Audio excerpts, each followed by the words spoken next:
Hello again. We in this country are constantly being harangued and berated because of the high levels of racism which supposedly flourish here.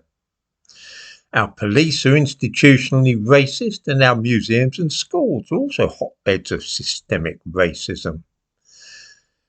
Deep inside, we know that this is nonsense, and yet saying so leaves us open to taunts that we are suffering from white fragility, or we are deliberately being blind to the reality of racism in our society.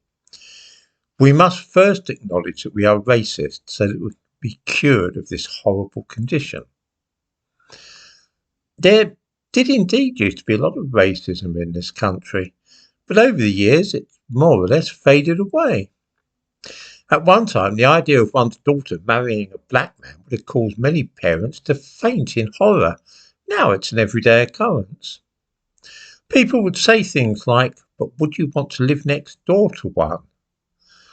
All the evidence suggests that the idea is no longer such a big thing as once it was. In fact, 98% of people in this country don't care whether they live next door to someone of another race or ethnicity. In the description to this video, I give a link to a pretty comprehensive worldwide survey of attitudes about ethnicity and race, among other things. It is called Public Trust and Acceptance of the People Who Live Alongside Us. And it's based on data from the World Values Survey, which has been running for over 40 years. This report, by the way, is produced by King's College London. Let me give you a couple of the findings. People in 24 different countries were asked who they wouldn't want to live next door to. In Iran, 42% of people said they wouldn't want to live next door to a foreign worker or immigrant. 32% of people in Japan felt that way, and in China, 26%. What percentage of people in this country wouldn't want to live next door to a foreigner or immigrant? Well, that's just 5%. In other words, 95% of people in Britain don't care at all. Interestingly, more than twice as many people in Nigeria felt this antipathy to living next door to immigrants. What about living next door to somebody of a different race or ethnic group?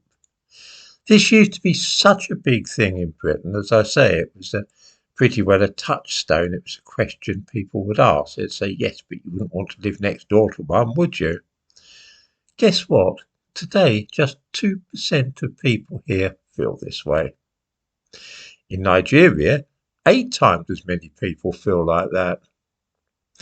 This may surprise people who know nothing about the situation in the country and the way that many Yoruba and Igbo people feel about different ethnicities and tribal groupings.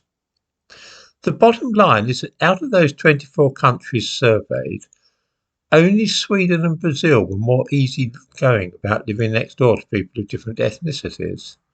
Here's the list of countries where the citizens dislike the idea of having a member of a different race living next door to them more than we do in this country. Are you ready? Iran, Greece, Philippines, China, Egypt, Nigeria, Russia, South Korea, Japan, Morocco, Spain, Italy, Mexico, Indonesia, Poland, Canada, Australia, France, United States, Germany, and Norway.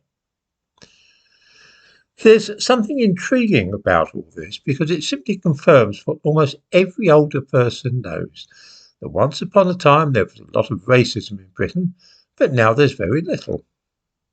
The fact that we are always being told how racist white people are in this country makes me wonder what is actually going on. If 98% of people don't care whether their neighbours are black, then our common sense should tell us that racism isn't that much of a problem. But, of course, racism is a huge industry, and an awful lot of people depend upon it for their livelihoods. These are the people sometimes known as race grifters, and they can command very high salaries. It's a good business to be in. The Wellcome Trust, for instance, a charity which runs a museum which chucked out most of its exhibits because they were racist, advertised in February for a diversity officer who will receive £211,000 a year. That's a good deal more than the Prime Minister is paid, by the way. I give a link to this post in the description to this video.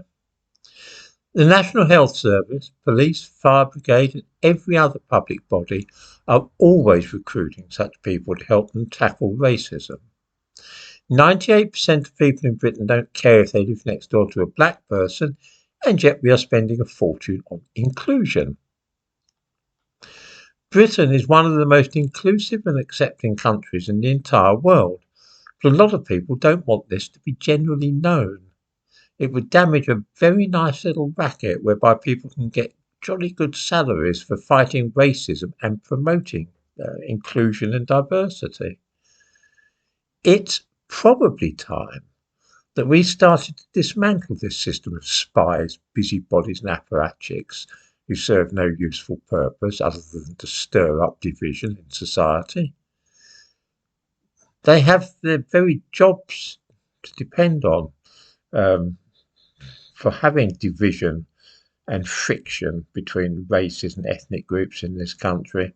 So they actually have a vested interest in the existence of racism, which is a curious thought.